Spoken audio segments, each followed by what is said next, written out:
definir la arritmia cardíaca. Vamos a definir primero qué cosa es una arritmia cardíaca.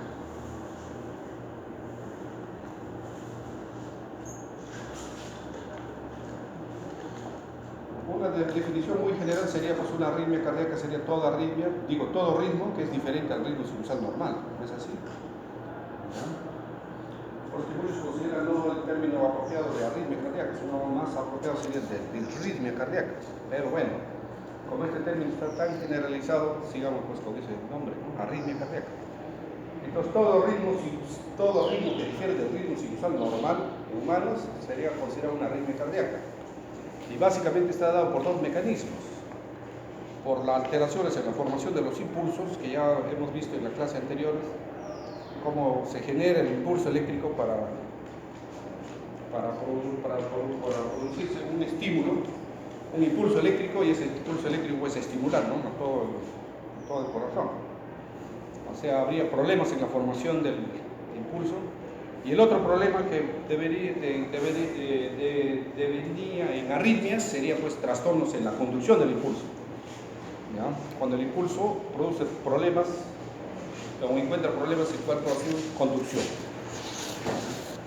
Ahora, en relación a la frecuencia, una arritmia puede ser con un ritmo, con una frecuencia más o menos considerada normal, ¿no?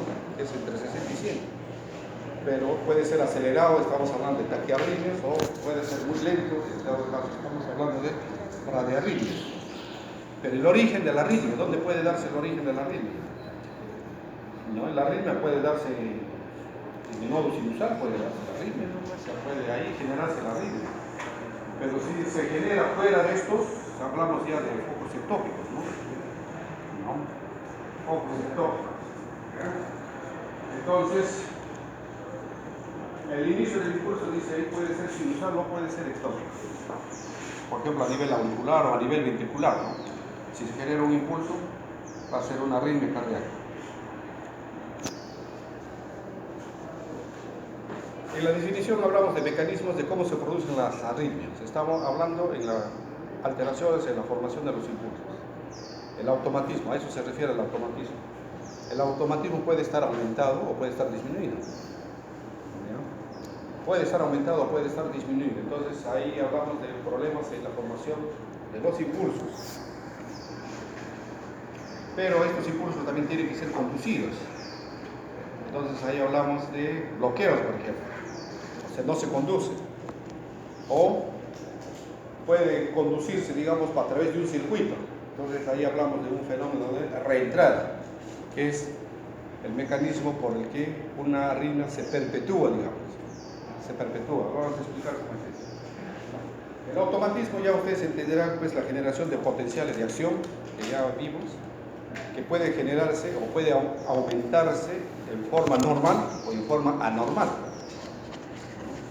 En forma normal, por ejemplo, si yo me pongo a bailar, mi frecuencia está 70, pasa a 120, tengo ya taquicardia sinusal, pero eso es normal, ¿no? Es un incremento de la frecuencia en relación al automatismo, que es normal. El automatismo normal ya se da en situaciones patológicas, ¿no? Por ejemplo, un paciente que ha tenido infarto, ¿no? Y está con taquicardia. Cuando se genera el potencial de acción, ustedes recuerdan, se genera el potencial de acción, o sea, se va desencadenando el potencial de acción y alcanza un punto que se llama umbral, y de ahí desencadena un potencial de acción.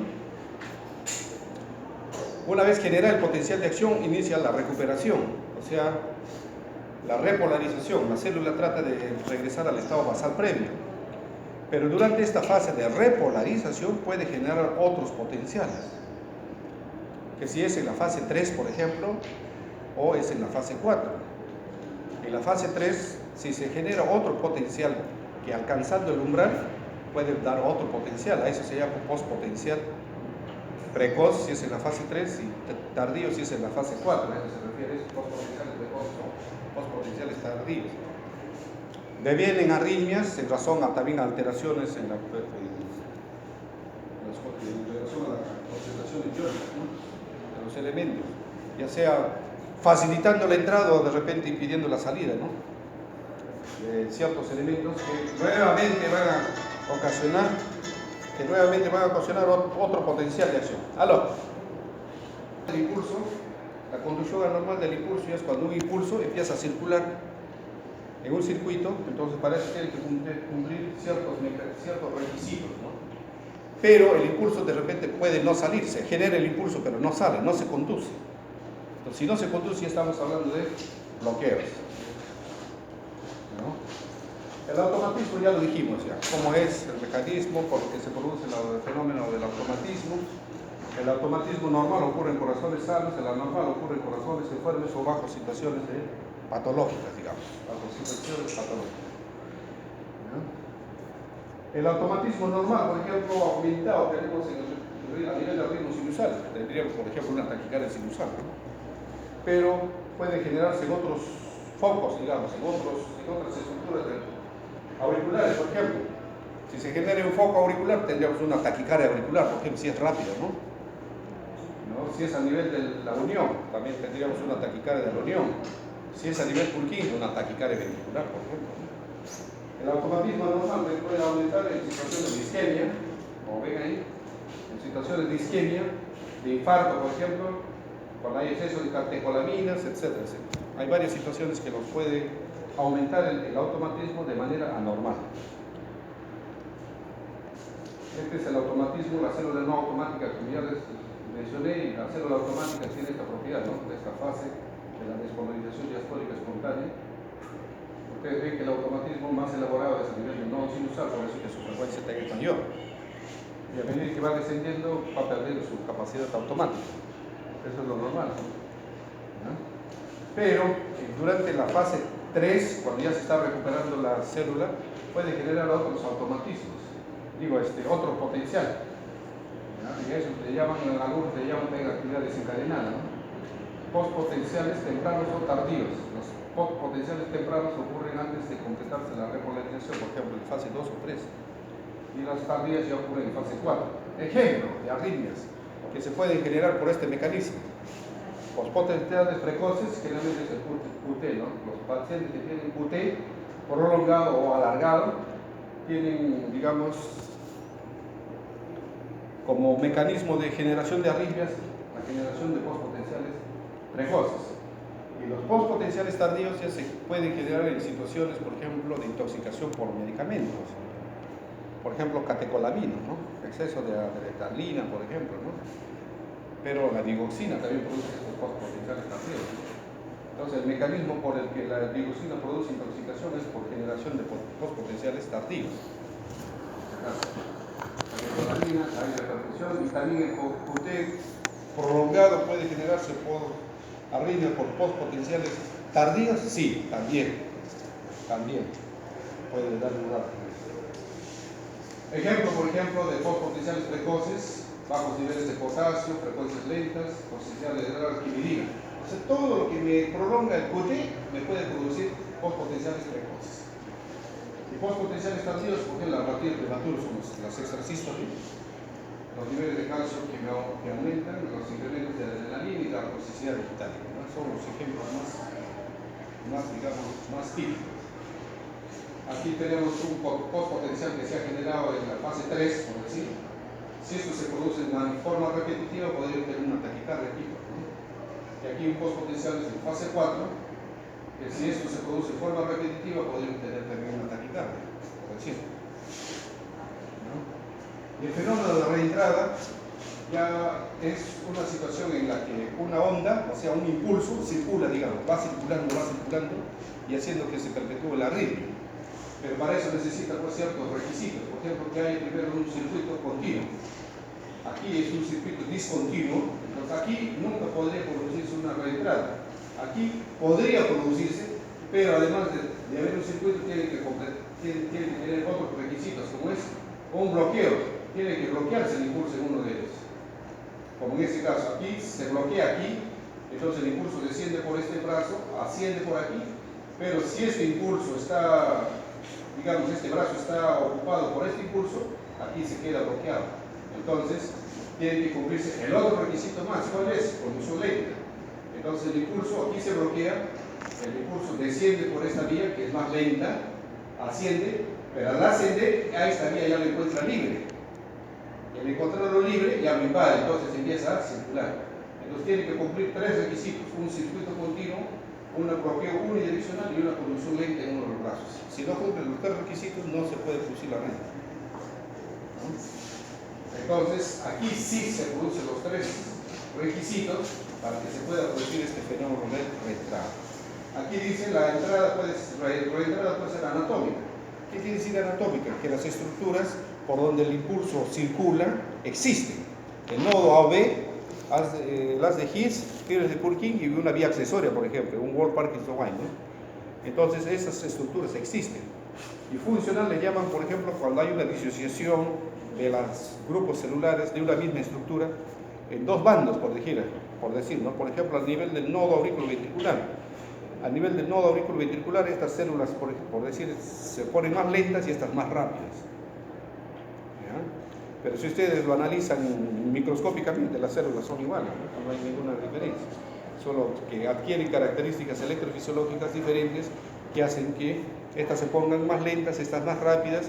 Aquí se bloquea y aquí no se bloquea, y si se dan la mano, digamos así, empieza pues a producirse un circuito y da lugar a una arritmia. Ordenada le llaman cuando este circuito tiene una determinada longitud. Por ejemplo, en el flúter auricular es producido pues por un fenómeno de reentrada a nivel auricular. Entonces el fenómeno de reentrada puede tener una duración de 300 milisegundos, por decirlo. 300 milisegundos, entonces siempre va a durar 300 milisegundos eso. Pero si esto varía, latido a latido, varía. Entonces si estamos hablando de una aleatoria, le llaman, ¿no? Aleatoria. ¿No? O sea, cuando la reentrada no tiene una determinada dimensión, sino varía latido a latido. ¿No? Ejemplo de reentrada. Ejemplo de reentrada ala.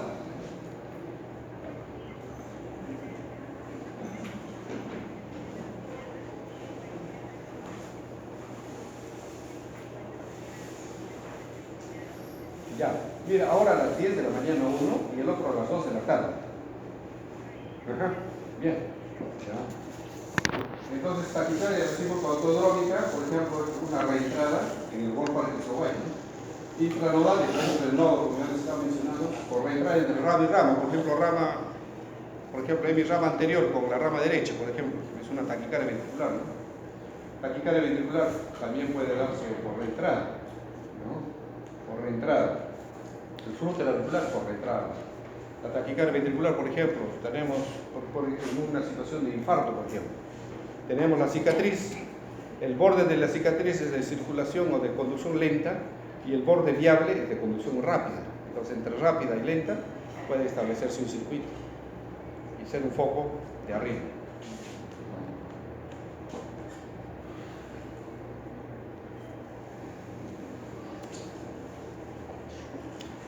Las arritmias lo vamos a dividir en dos grupos, ¿ya? Taquiarritmias, o sea, frecuencias rápidas, y bradiarritmias, frecuencias lentas. Cuando viene un paciente que está presentando taquiarritmias, ¿cuál va a ser el síntoma, digamos? ¿Con qué viene el paciente? ¿Cómo viene el paciente? Cuando es taquiarritmias, el síntoma cardinal es palpitaciones. El paciente va a referir palpitaciones, eso es obvio, ¿no? Ahora puede acompañarse a las palpitaciones disnea, angor, síncope, insuficiencia cardíaca, colapso circulatorio, pulso arrítmico, eso ya depende. Dice, por ejemplo, si el paciente pues tiene de fondo una insuficiencia cardíaca, puede empeorarle su cuadro. ¿No? Angor, igualmente, ¿no? Si la frecuencia aumenta mucho, puede mandar más oxígeno y empezar a aparecer las anginas, ¿no? Si es demasiado rápido, puede haber un colapso, o sea, la presión puede bajar tanto que puede producir un síncope, ¿no? Pulso arrítmico, el paciente pues se toca el pulso y dice, yo siento que está muy acelerado, ¿no? Muy rápido, haciendo que mi cuello pulsa muy rápido, ¿no? Es lo que refiere al paciente. ¿Ya? Y la etiología, ¿cuál es la etiología, digamos, de las arritmias? ¿Dónde se puede producir las arritmias? ¿O cuál es el mecanismo por el que se puede producir las arritmias?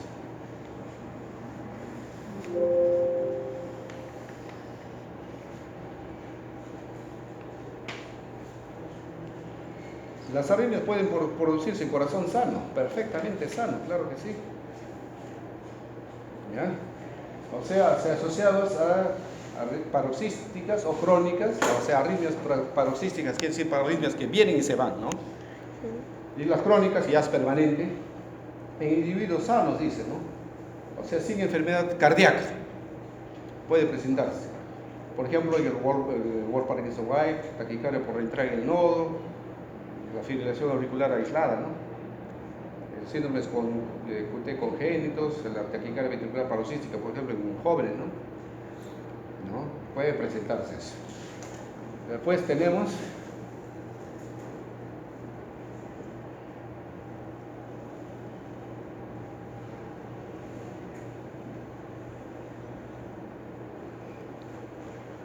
obviamente en pacientes que tienen enfermedad cardíaca, pues, también se presenta, por ejemplo, en infarto, cardiopatía isquémica, cardiopatía hipertensiva, valvulopatías, cardiomiopatías, enfermedades congénitas.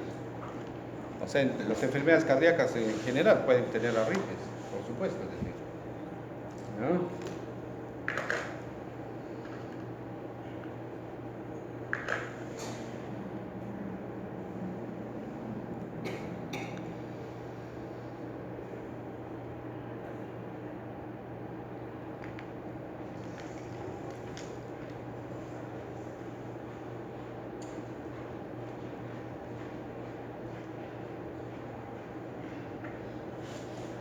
Puede haber factores que pueden dar lugar o precipitar una arritmia, ¿ya? Factores que no son cardíacos.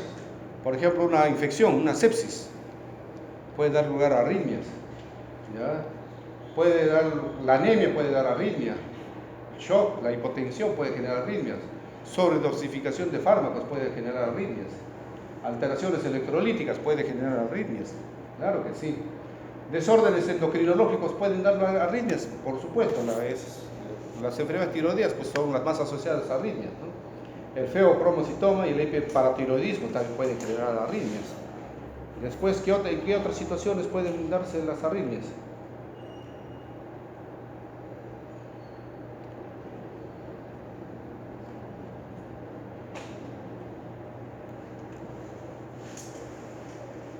¿No? Si ustedes, por ejemplo, van a poner un catéter y el catéter se mete al corazón y ahí movilizan, o la movilidad puede estimular, pues, y generar arritmias, claro. Puede inducir arritmias, extrasístoles, fibrilaciones, hay que tener mucho cuidado, ¿no? Y los cambios en el tono nervioso autonómico, por supuesto, que también produce arritmias. Si ustedes van a dar examen y están con taquicardia, pues les da arritmia, ¿no?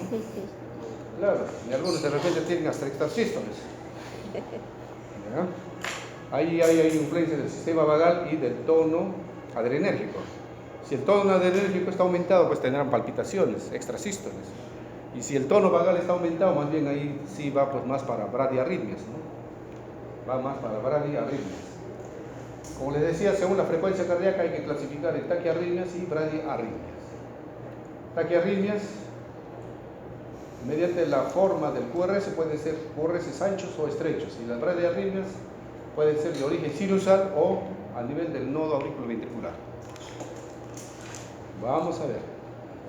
En relación a las taquiarritmias con QRS estrecho, ¿en qué situaciones pueden darse lugar, digamos? En todas las arritmias que conocemos pueden tener QRS estrecho, claro que sí. Taquicardia sinusal, auricular, el flutter, fibrilación intranodal, recíproca ortodrómica, por Wolff-Parkinson-White ya les menciono 20 veces para que no se olviden. Y taquicardia ventricular relativamente con QRS estrecho, sí. Si el foco ectópico de la arritmia ventricular se produce a nivel del haz de His, por ejemplo. Entonces, como el haz de His es de conducción rápida, entonces el complejo puede ser relativamente estrecho. ¿Ya? ¿Y en qué situaciones puede darse lugar una taquicardia con QRS ancho? En todo lo que se ha mencionado anteriormente. En todo lo que se ha mencionado, siempre y cuando exista bloqueo de rama, por ejemplo, preexistente. Si el paciente tiene un bloqueo de rama derecha y tiene una taquicardia, ¿cómo van a ser los complejos? Anchos, pues. ¿No? Taquicardia sinusal, auricular, flutter, fibrilación, intranodal, todo puede tener complejos anchos si tiene bloqueo de rama preexistente o este bloqueo de rama se presenta de manera funcional. ¿Ya? La recíproca ortodrómica, por la vía accesoria, la mediada, la antidrómica, la taquicardia por entrada auriculoventricular, en donde participan las fibras de Mahail, y obviamente las taquicardias ventriculares pueden también tener complejos anchos, o sea, QRS puede estar bien ancho. Las taquicardias por su origen a nivel auricular, ¿cuáles son las más conocidas? La sinusal, las taquicardias sinusal, que puede ser fisiológica, puede ser patológica o puede ser idiopática. Idiopática es cuando no le hacen todos los estudios y no se sabe por qué, ¿no? Tenemos, por ejemplo, la taquicardia sinusal inapropiada, ¿no? Generalmente en mujeres, ¿no? Taquicardia por reentrada, a nivel sinusal puede haber reentrada, a nivel auricular, a nivel de la musculatura auricular puede generarse un foco de reentrada, también puede darse. Taquicardia auricular ectópica, aleteo auricular o flúter, fibrilación auricular, taquicardia auricular multifocal, cuando hay múltiples focos ectópicos auriculares, ¿no? Puede dar lugar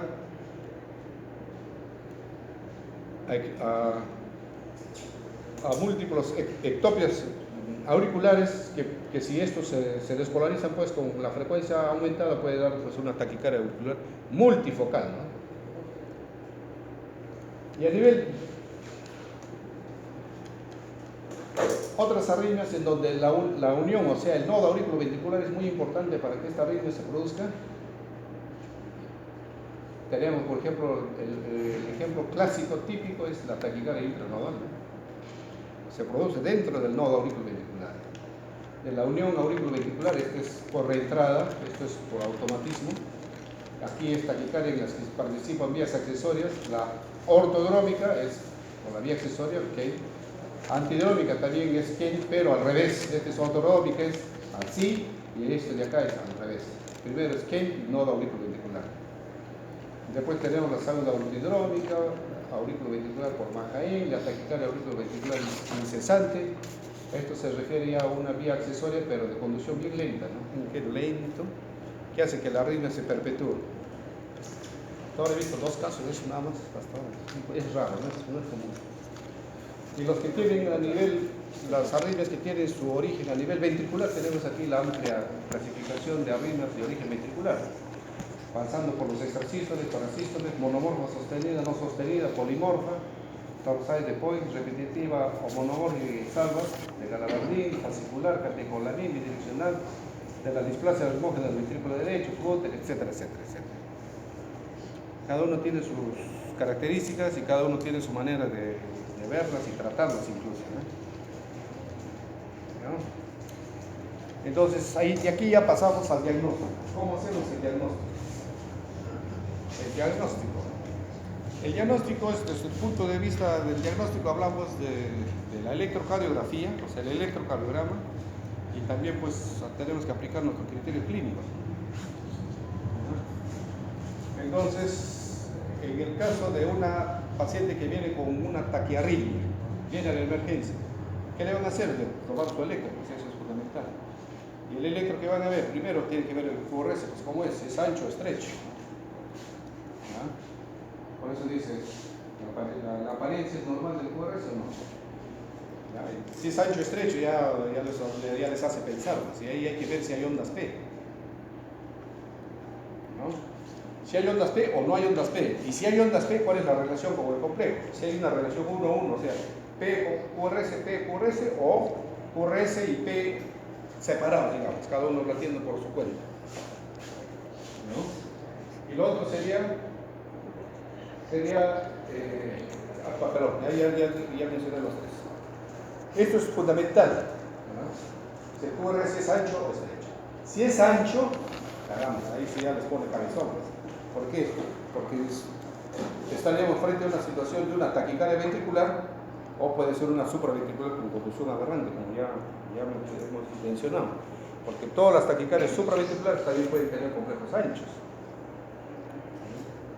Entonces, de aquí pasamos a esto. Si el complejo es ancho, pues les decía, si ven que el complejo es ancho, entonces se pregunta, pues, ¿es taquiventri o no? ¿Taquiventri o no? Entonces, ahí también que tiene que aplicar la fibra. Si el paciente les refiere que tiene un antecedente cardíaco, entonces hay que considerar la taquicardia ventricular. Se le dice, el año pasado tuve un infarto, taquiventri. Manéjelo como taquiventri. Pero si les dice que no tiene ningún esto, le ha aparecido de un momento a otro, sin tener ningún antecedente, ahí todavía hay la duda. Hay la duda. ¿Y cuál es su repercusión hemodinámica o clínica? Una taquicardia ventricular generalmente pues, produce colapso, paro cardíaco, digamos. Pero esto no es al 100%. Una supraventricular también puede producir colapso. Y una supraventricular puede ser tan ancho que fácilmente engaña y simula ser una taquicardia ventricular. ¿No? Pero esto es lo que deben hacer, ¿es taquimetría o no? Si hay antecedente o no. Si no hay antecedente, entonces ahí sí ya pues, se ponen a pensar. No hay emoticón que se rasque la cabeza, ¿no? Se ponen a rascar la cabeza, qué cosas. Entonces, como les decía, puede ser taquicardia ventricular o supraventricular con aberrancia. ¿Qué cosa es una aberrancia? Es cuando ocurre se ensancha debido a una conducción más lenta o a un bloqueo en la conducción. Conducción intramiocárdica. Y esto puede ser secundario a un súbito acortamiento, a una conducción retrógrada oculta, o puede ser aberrancia de fase 4, pero aquí es cuando puede ser lenta. Cuando hay taquiarritmias pueden ser estos dos los mecanismos por los que se producen las aberrancias. Puede producirse las aberrancias. Aberrancia de fase 3 es cuando tienen un impulso y aparece un latido antes y este cae pues casi en el refractario del primer latido. Y al caer casi en el refractario del primer latido, ¿qué pasa con este complejo? Se ensancha. Se demora más en producir. Entonces aparece como un complejo ancho. ¿Ya? Es bloqueo de fase 3. Y este bloqueo de conducción, o sea, digamos una conducción retrooculta, esto hay que analizarlo muy bien, ¿no? Para poder determinar esto. Pero es una forma en donde muchas de las taquiarritmias supraventriculares, ¿no? Pueden presentarse con complejos anchos, ¿no?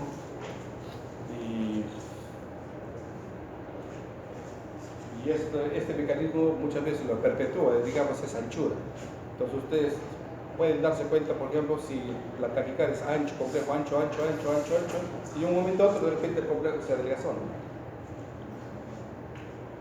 A ver, vamos a ver si llegamos a ver algún ejemplo.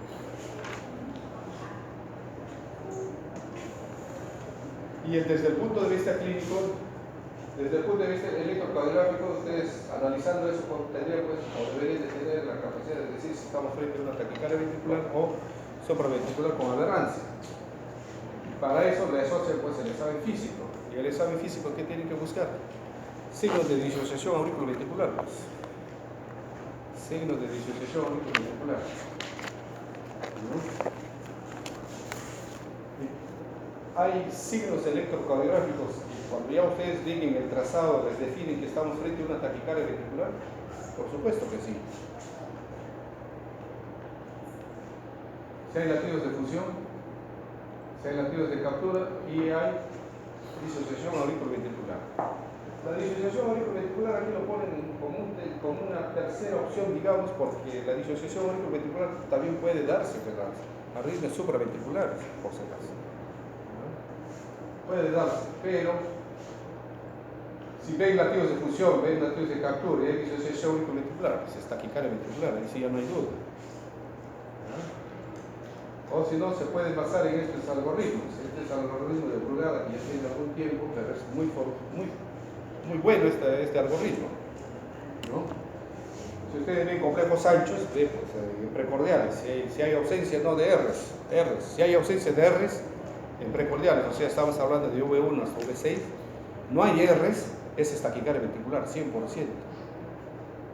Porque no hay una sola arritmia que tenga ausencia de R's en precordiales, no existe. ¿Verdad? Si hay ausencia de R's, sí, ahí está taquicardia ventricular, 100%, ahí no hay duda. Pero si hay presencia de R's, entonces tiene que pasar este siguiente, ¿no? Que es medir desde el inicio del complejo hasta el nadir de la onda S.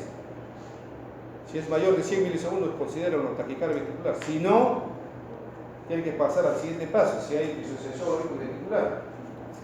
Si hay disociación auriculoventricular, o sea, las P no están asociadas a los complejos, considere la taquicardia ventricular. Si no, tienen que ir a los criterios morfológicos. Si se cumplen los criterios morfológicos, estamos frente a una taquicardia ventricular. Si no, supraventricular con aberrancia. ¿Y cuáles son esos criterios morfológicos?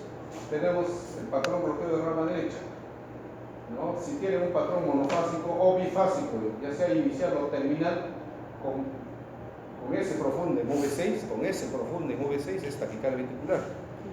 Pero si ustedes tienen R, SR' y con la S no profunda, es aberrancia por bloqueo de rama derecha.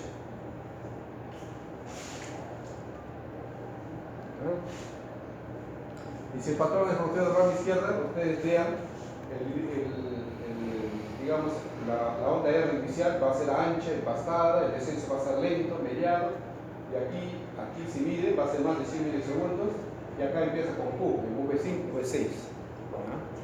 Si empieza con Q es taquicardia ventricular, pero si es estrecho, este es un descenso abrupto, o sea, como puñales le llaman así, y aquí está mediado nada más, no hay Q, entonces estamos hablando de una taquiarritmia, por decir, con un patrón bloqueo de rama izquierda, ¿no?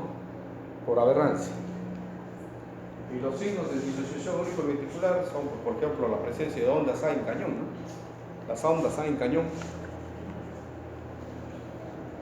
que son expansiones abruptas, ¿no? Del pulso venoso, que no tienen que guardar ninguna simetría, no están ahí que están así, sino aparecen sin ningún ritmo. Esas son las ondas A en cañón, ¿no? El primer pulso cardíaco también tiene que variar, pues, cuando hay disociación. Claro, si ahí está la aurícula y el ventrículo está latiendo por su cuenta, esto está abierto, cerrado, semicerrado, como quieran, y al producirse el cierre, produce el primer ruido va a variar, ¿no? Y el otro criterio sería pues la expansión sistólica, ¿no? O sea, pueden medir la presión sistólica. Si varía la presión sistólica latido a latido, entonces expulsa más, expulsa menos, volumen de sangre, entonces la presión varía, pues está disociado. Entonces esos serían los signos de disociación auriculoventricular desde el punto de vista clínico. Algunos ejemplos, tenemos taquicardia sinusal, no es este ejemplo. Este es una taquiarritmia, como ven ustedes, no ven P, completamente irregular, ¿no? Más corto, mediano, más largo, más prolongado, ninguno se repite con la misma longitud de ciclo. Estamos hablando de una fibrilación auricular. Aquí ven la línea basal como unas ondas de cierre, ¿no? Este es flúter auricular, porque esta es la reentrada auricular, dentro de la aurícula se está produciendo la reentrada. Aquí tenemos P negativa, aquí parece que tuviéramos como P diferente, P más podría ser multifocal. Aquí no se ve P, aquí solamente se ve el complejo, una taquicardia sin ondas P visibles claramente, intranodal. Aquí tenemos, por ejemplo, no vemos onda P, aquí vemos la P retrógrada, ¿no? La P retrógrada, después se acelera un poco. Este es el ritmo de la unión, ¿no? El ritmo de la unión. De la unión no es tan rápido, ¿por qué? Porque claro, la unión, pues su despolarización de la unión pues no es tan rápida, ¿no? Como el del nodo sinusal. ¿Ya? Aquí, por ejemplo, tenemos una taquicardia. ¿Qué ven ustedes? Una taquicardia. Aquí vemos la onda delta, es evidente. La P y onda delta, P bien corto. Y aquí se produce una taquicardia, así está 100. No está tan taquicárdico, sino que aquí se ha acelerado el impulso, pero no se está conduciendo por la vía accesoria, por eso desaparece la onda delta. No se está conduciendo por la vía accesoria. Aquí tenemos extrasístoles ventriculares, en este caso unifocal porque todos son de la misma forma. Aquí es multifocal porque esto es así, esto es positivo, esto es más positivo, esto es más ancho, esto es negativo. Imagínense, tiene varios focos ectópicos que están generando esas extrasístoles, digamos. Si tiene multifocal, pues el caso es más serio, pues, obviamente. Bueno, acá el vigeminismo porque es normal, el complejo, normal. Aquí podrían darse este fenómeno de la fase 3, digamos, ¿no? Si este cae del refractario de este de acá, podría ser, pero no. aquí está, porque aquí por ejemplo está más ancho y más angosto, este cae un poquito más anticipado a este, entonces se ensancha más, podría ser. La verdad es de fase 3 que les decía. Aquí ven, pues esta es una taquicardia ventricular, es bien fácil de ver. Aquí tengo una onda P que está por acá tengo la otra onda P, por aquí, está disociada, no todos tienen. Cuando aparece por aquí recién se puede ver, pero por las otras partes no se ve. Pero ven este complejo es más angosto, y aquí ven otro complejo más angosto aún. Esto puede ser latidos de captura o latidos de fusión. Fusión le llaman cuando la aurícula y vesicular como que se fusionan. Y ventrículo, oye, ¿por qué no se van afuera?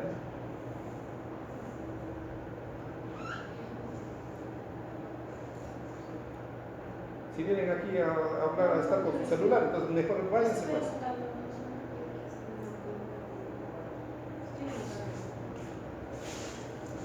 O yo voy a venir y me voy a poner acá a dictar la clase así. Yo les estaría faltando el respeto, ¿no? Por si no quieren venir a la clase, pueden irse, ¿no?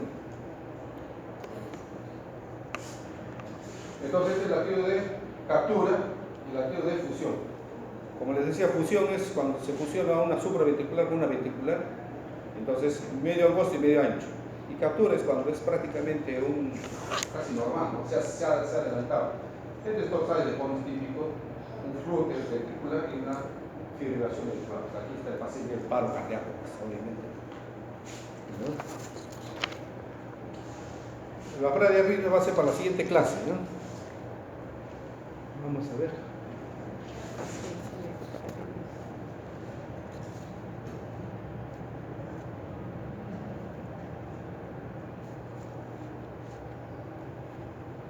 Vamos a ver algunos ejemplos, ¿no? Para que lo vean rápido.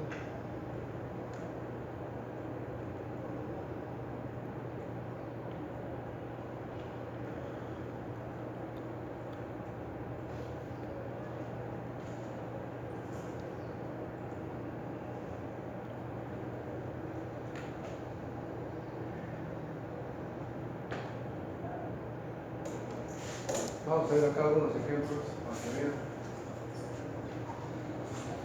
Aquí es una de las causas, o aquí se mencionan las causas por las que una taquicardia puede convertirse en QRS ancho.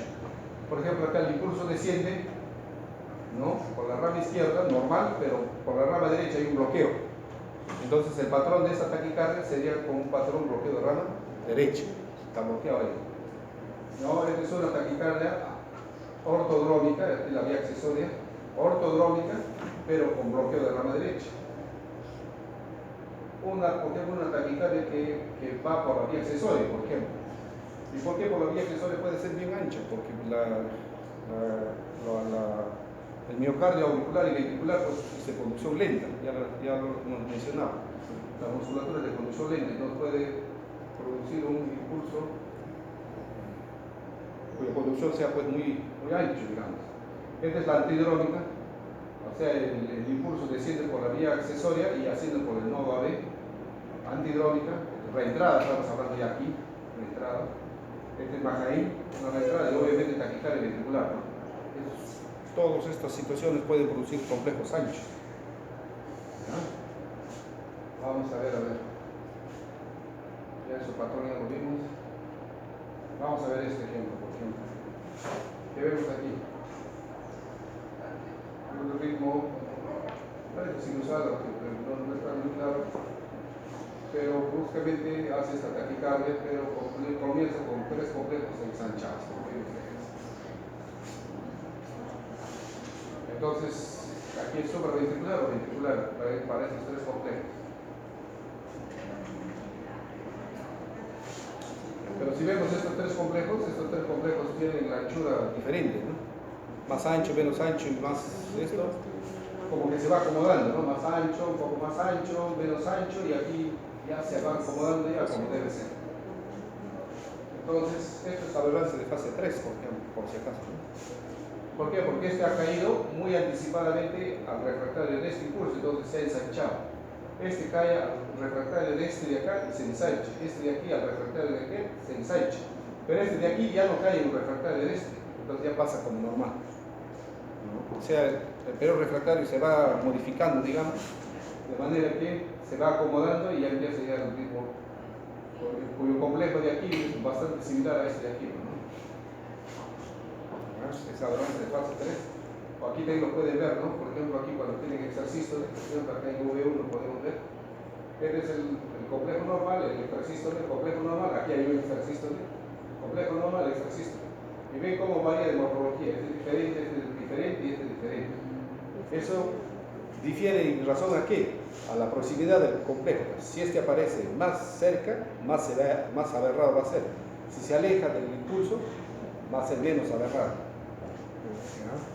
Es aberrancia de fase 3, típico.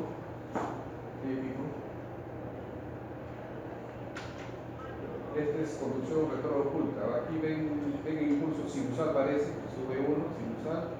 Acá hay un impulso ventricular y aquí comienza un patrón bloqueo de rama derecha. Patrón de rama derecha. Aquí ya 6 hay shock complejo, como ven. ¿Qué ha pasado ahí?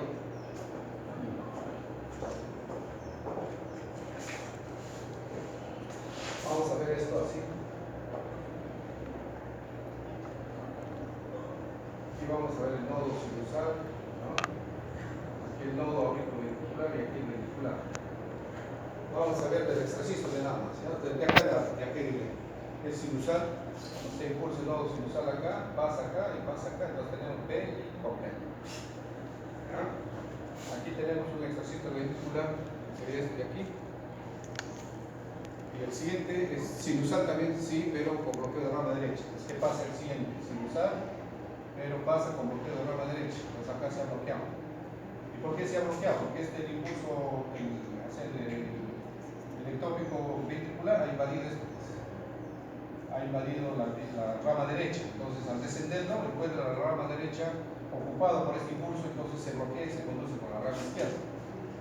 El siguiente impulso sigue igual, el mismo patrón. ¿Por qué?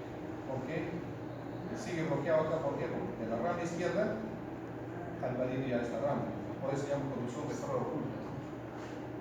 Entonces eso se mantiene hasta que este extrasístole rompe ese circuito y se restablece lo normal, digamos, ¿no? Entonces esto se llama conducción retrógrada oculta. Esta es la aberrancia de fase 3, cuando la frecuencia es muy lenta, pues, no es ventricular por si acaso, es la aberrancia de fase 3. ¿No? Vamos a ver este ejemplo. A ver. ¿Qué les parece este ejemplo? Este es el electrocardiograma basal. Aquí tenemos columna A y columna B, dos taquiarritmos. ¿Alguien se anima?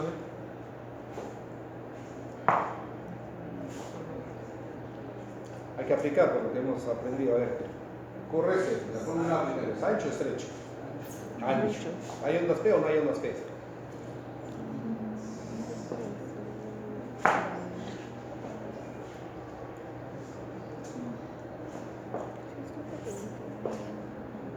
Las ondas P tienen que observarse en las derivaciones que mejor se observan, ¿no? La onda P. ¿Cuál es la derivación 2? Puede ser la 3, V1 puede ser. Y vemos en V2 aquí vemos V2 no se ve claramente, pero en V3 aquí sí hay. Aquí está la onda P. Esto no está acá adelante, sino está atrás. Este está fusionado aquí. Aquí apareció delante, acá apareció detrás. Sí hay onda P. Aquí también hay onda P. Aquí está la onda P, está la onda P, onda P. Sí hay ondas P. ¿Esa onda P está relacionada con un complejo? ¿Sí o no? ¿Ah? No está asociado con los complejos. No está asociado con los complejos. Está por su cuenta y el complejo está por su cuenta. Están disociados. Hay una disociación. Puede ser. Pero a ver, aplicando los criterios morfológicos. V1, patrón bloqueo de rama. Izquierda o derecha. Izquierda. Predominantemente bloqueo de rama izquierda. Tiene R, pero bloqueo de rama izquierda. pues, V2 mire P, prácticamente todo negativo. ¿Ya? Aquí ven la onda P, pues que aquí ven la onda P, mire. Aquí ven la onda P, por acá ven la onda P. Bueno, es negativo, patrón bloqueo de rama izquierda. Empieza con Q, V5, V6 o no. Si acá Q, entonces, ¿qué cosa es? ¿Ventricular o supraventricular?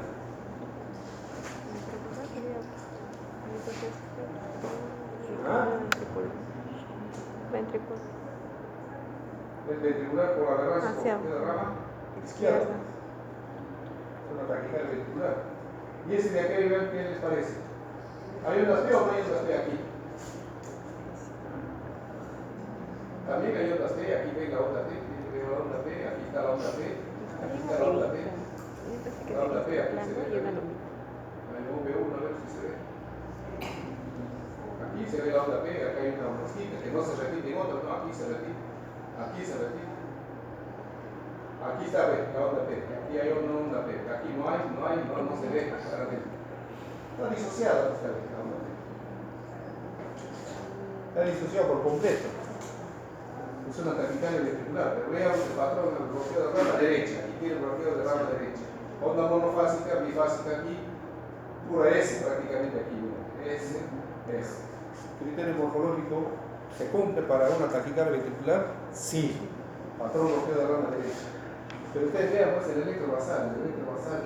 El electrovasal, si ustedes ven, tiene un infarto extenso, pues, de V1. Miren, QS, Q acá, es un infarto anterior extenso. Es un paciente que tiene un infarto previo, obviamente pues tiene más riesgo de tener taquicardia ventricular. Dos ejemplos de taquicardia ventriculares. Aquí van a ver, por ejemplo, esto. Aquí de V1, V2, V3, ¿qué ven? Negativo, todo negativo. ¿Hay R's acá? De V1 a V6, ¿hay R? ¿Ah? No se ve R, no hay R, no hay ninguna R, ninguno tiene R. R es así. Aquí no hay R, todo es negativo, es un patrón negativo. Ya dijimos, ¿cuál es el primer paso de Brugada? Ausencia de R's. Si hay ausencia de R's en precordiales, ¿qué cosa es? Taquicardia ventricular, 100%. En AV1 y ABC. Este es el patrón negativo, todo negativo, 100%. Esta es una taquicardia que se conduce por la vía accesoria, usted lo ve, ¿por qué? Porque tiene onda delta. Esta es taquicardia supraventricular en este caso, esta no es ventricular. Se está conduciendo por la vía accesoria. ¿Ya? A ver este ejemplo. Si alguien me dice, tiene buena nota.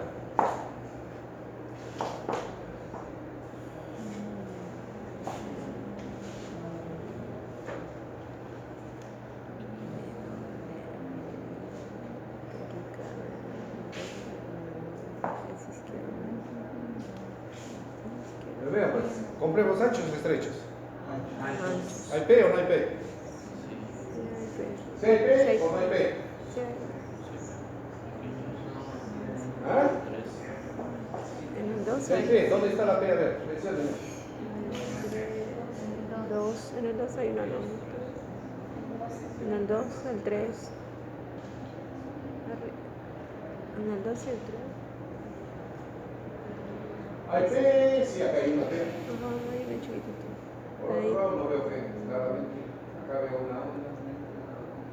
Podría estar. Claro, es que acá viene. Hay que ver si hay otro aspecto, ¿ven? Si se ve. V1, ver si vemos otra P por ahí. Bien difícil. De acá creo que hay una P, podría ser P. Aunque sea la P de esto. Bueno, pero por ahí hay una P. Se ve una P. Es la P clarita. Parece que era una P por acá, porque está más puntiaguda. Bueno, sí, hay P. Está disociado.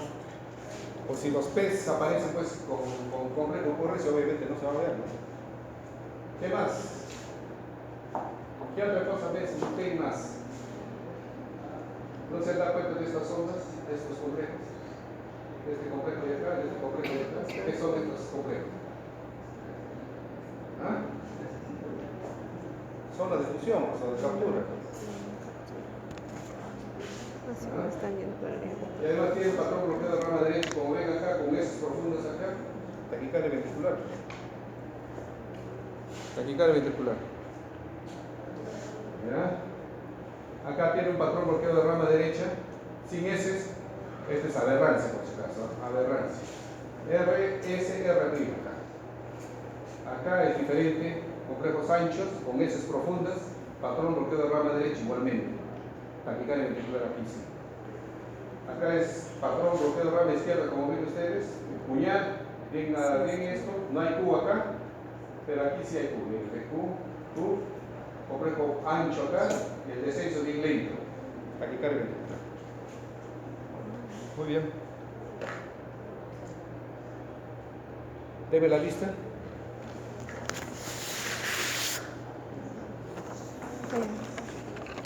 Completo los que no han venido, ¿no, doctor? ¿Ah? Completo falta los que no han venido. O va a llamar. Voy a llamar. Va a llamar.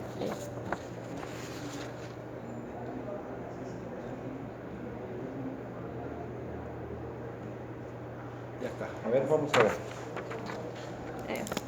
Estaba poniendo. Choque no está. Choque, Cisneros tampoco está. No. ¿No? Cortés no está. Cotrina no está. Cusiguamán, Presente. Damián de la Torre, Deza no está.